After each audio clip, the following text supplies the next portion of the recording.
You want to know the real me? Then come to my house. In high school, she was the beauty of our class, and with her honest eyes, she looked straight at me and whispered that. At our recent class reunion, she was the same as ever, hiding her face with her overgrown hair, but her beautiful eyes hadn't changed a bit. I was drawn into her beautiful eyes, silently nodding yes. I got on the train with her. In the quiet train car, only the sound of my heart beating echoed. I'm Daniel Miller, a 40-year-old single office worker. After graduating from college, I've been all about work, striving for promotions and working hard towards a stable life, aiming for management positions. Before I knew it, I was 40, and I had no girlfriend. The last time I was in love was in high school. Thanks to my friends who confessed on my behalf, I was able to date her. But our relationship never really progressed, and we broke up after just 3 months. With little romantic experience, now I'm 40 and still single. My colleague Matthew looks at me and says, I'll introduce you to someone nice, let's go out for drinks next time, and my mother has started recommending matchmaking to me. I've begun to feel pressured about marriage as more and more people around me suggest it. On my days off, I searched the internet for matchmaking services and thought about trying a free consultation. But is there really a young woman who would choose a 40-year-old like me? With that thought, I just can't seem to take any positive action. Then one day, I received an invitation to a high school reunion.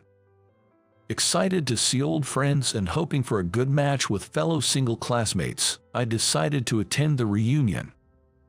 Then, the day of the reunion arrived in a flash. It was a letdown as all the classmates who attended were already married. Our child finally made it to middle school, so I've recently switched from part-time to full-time. My kid's in 5th grade now, and more children around us are taking lessons. They're going to cram school and piano lessons, so we're cutting back and saving money. My classmates were busy talking about their children's latest news. I couldn't keep up with the conversation and ate my meal alone, feeling out of place. Then, a little late, a woman entered the pub where the reunion was held. With her face hidden by her long hair, she sneaked into a corner of the venue with an attitude that said, "Don't look at me." Her suspicious, almost thief-like gestures drew everyone's attention. What's up with her? Was she in our high school class? Some whispered, while others stood up saying, I'm curious, I'll go talk to her. Then, approached by curious classmates, she peeked out from her long hair, looking frightened. Hey, isn't that Lily Martinez? A classmate who had been watching from afar spoke up. Lily was the class beauty when she transferred to our school in 10th grade. She was half Spanish and a returnee, with beautiful olive skin and brown eyes. Good at both studies and sports. She was approached by several boys who all ended up getting turned down. Her beautiful olive skin and brown eyes were just as striking as before, peeping out from her long hair. But she seemed like a completely different person, with everything about her appearance and personality changed in a negative way. The once friendly and well-liked girl, who spoke to everyone, was nowhere to be seen. She seemed incredibly scared, unable to make eye contact with anyone. She was utterly isolated from the space where old friends were enjoying themselves. Her hair was overgrown, tangled in places and mixed with gray, a far cry from her glamorous image back then. Some classmates courageously asked her, "What happened? What's going on?" But she remained silent and looked down, no matter who spoke to her. Awkwardness won over, and the classmates began to avoid her as the reunion continued. The women were getting excited talking about their husbands and children's antics. The men were drinking and reminiscing about the old days. It was as if she was just huddled alone in the corner of the room, unseen by anyone's eyes. Why did she come here in the first place? What happened to her after she graduated from high school?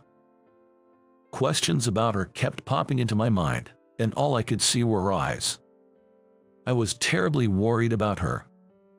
The reunion came to an end, and everyone started preparing for the after party. Let's go for karaoke for the after party. What? We're not kids anymore. The after party should be at a bar. You're still going to drink. Enough with the booze already. What? We can drink at karaoke, right? Amidst the chatter of classmates about the after party, she was quietly leaving.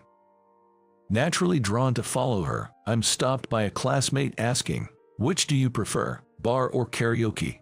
I replied, "Sorry, I have a meeting early tomorrow for work, so I have to go home early," and pursued her. She was headed to the station with light steps, slipping through the crowd. I chased her hard, but was out of breath, feeling as though everything was going dark in front of me. Am I out of shape because I only do desk work, or is it my age? I thought about various things as I finally caught up with her. Catching my breath on the platform, I nervously approached her. "Lily, do you remember me? I'm Daniel. We were together in our sophomore year in high school," but she remained silent. "Is your home in this direction? I'm going that way too. Let's go back together."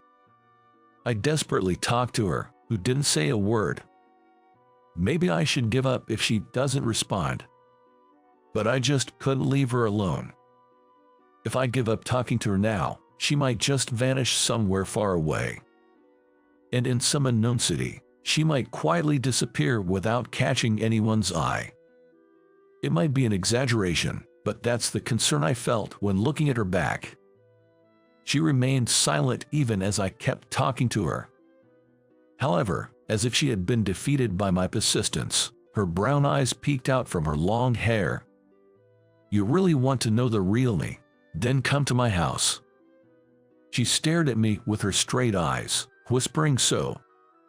I was drawn into her beautiful eyes and silently nodded yes. A train arrived at the station, cutting through the tense air. I boarded the train with her, and only the sound of my heartbeat echoed in the quiet car. I was indeed worried about her, but to be suddenly invited to her home. Sweat flowed down my forehead, and my hands trembled with tension. The train quickly arrived at her nearest station, and I followed her without a word. She led me to a one-room apartment that seemed to be quite old, possibly 40 or 50 years old. Once we reached her home, my nervousness turned into hesitation. "It's rude to barge in suddenly, so let's talk here," I said to her, and instead of entering, we stood talking in the dimly lit entrance of the apartment. "Why did you talk to me like this?" she asked with a cold voice, and I replied gently. "I was curious. You seem to have difficulty talking to people, so why did you come to the reunion?" Then she began to tell me, in a slow and careful voice, why she came to the reunion and about her past. I really didn't want to go to the reunion, but my mom told me to go and say hello to my high school teacher. Saying so, she shed tears of frustration. "Why your mom? Was there a connection with the teacher?" I dug deeper into her story without any hesitation. She answered my question seriously. "My mom is a Spanish, and she came to America when she was in high school. She didn't understand English, and the then new teacher taught her English after school. My high school teacher was a veteran English teacher who was about to retire at the time. The teacher is now 80 years old at the time when we turned 40. I can see the image of a teacher who, though elderly, was happily reuniting with former students at the recent class reunion. The teacher had also been the mentor of her mother, Jessica, so she was told, 'You must go to the reunion and greet the teacher,' and forced her to drive there, which she did not want to do. It's pathetic, isn't it, that I can't even go to the reunion on my own without being dragged by my mom." Saying this, she suddenly turned the collar of her blouse, tears streaming down her face as she blushed in shame. I was taken aback by her sudden action. But what caught my eye was shocking. Spreading from her collarbone down were the painful scars of burns. The itchiness or scratches and red spots were clearly visible, even in the dark entrance. "What happened? These scars?" I asked in confusion, and she responded with a dark face. In my 20s, my ex-boyfriend who I was living with cheated on me. That night, we fought because of it, and he angrily poured boiling water from a kettle on me while I was asleep. I was speechless, frozen, and she broke down in tears and screamed. I've been so depressed about these scars, I can't do anything. I quit my job, and I'm barely getting by on money from my parents. Relatives and friends who see me say, I don't know what to say to you. I hate this life. When she screamed like that, I suddenly recalled the scene at the reunion. All of our classmates didn't know how to deal with her and ultimately ignored her. No one thought about how much of an insult this attitude was to her. But I was really concerned about her, and on the way home from the reunion, I talked to her. Even if she ignored me, I kept talking. Why did I do that? Because she was my first love. She was the prettiest in the class and was out of reach for me, and I couldn't confess my feelings and date her.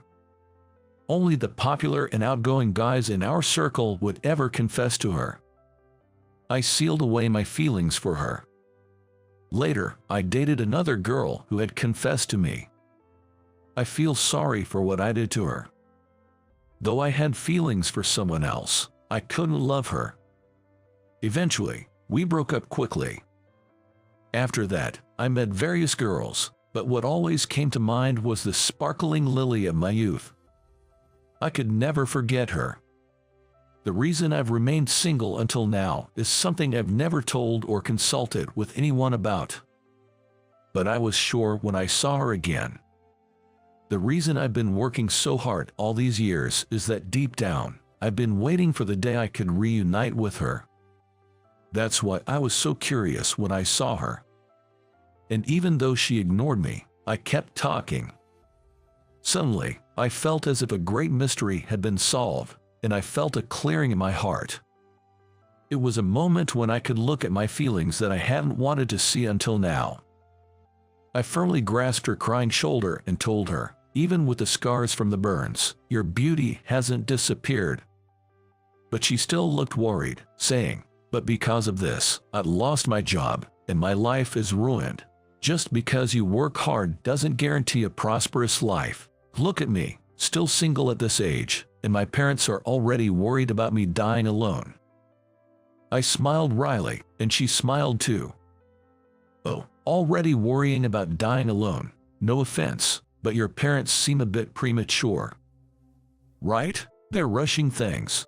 Life's just beginning, I think. You can't get pessimistic and down now. When I said this, she smiled and said, I'm glad I talked to you. I feel a bit brighter now. Apparently, talking and laughing with someone was something she hadn't done in a while. Her smile was as beautiful and enchanting as it had been in high school. I said goodbye to her that day and went home. The next day and the day after, I worried about her and started visiting her apartment. I bought pastries and sandwiches, and awkwardly cooked stew and brought it to her in containers. Before I knew it, I was visiting her house often, watching her stuff her face with my cooking, exclaiming, delicious. One day, she thanked me again. I remember the serious look on your face, Daniel, when you talked to me after the reunion. I felt like I could confide in you about my scars since you seemed to really care about me. I was told that by her and my face turned red. I'm glad my seriousness got through to you. I said awkwardly. She smiles at me, saying, thank you for always caring about me. As the days went by and I met her more often, she naturally showed me a smile like the old days more and more. I can't help but feel embarrassed when I receive her smiles and sudden words of gratitude. I love and adore her, but when I gaze into her beautiful eyes, the embarrassing feelings of adolescence return, and my embarrassment wins. I felt that it would still take some time before I could move forward with dating her. But it's okay for us to go at our own pace. I secretly vowed to myself not to rush our relationship. 3 years have passed since then, and we are dating. We are in the process of talking about getting married. Hey, I want the ceremony to be like this. What do you think? she says, showing me a pamphlet of a wedding in San Francisco, featuring a woman in a traditional white wedding dress. Sounds great, I smile. She also smiles, saying, so, shall we decide on this? I want to continue watching her smile like that, forever by her side.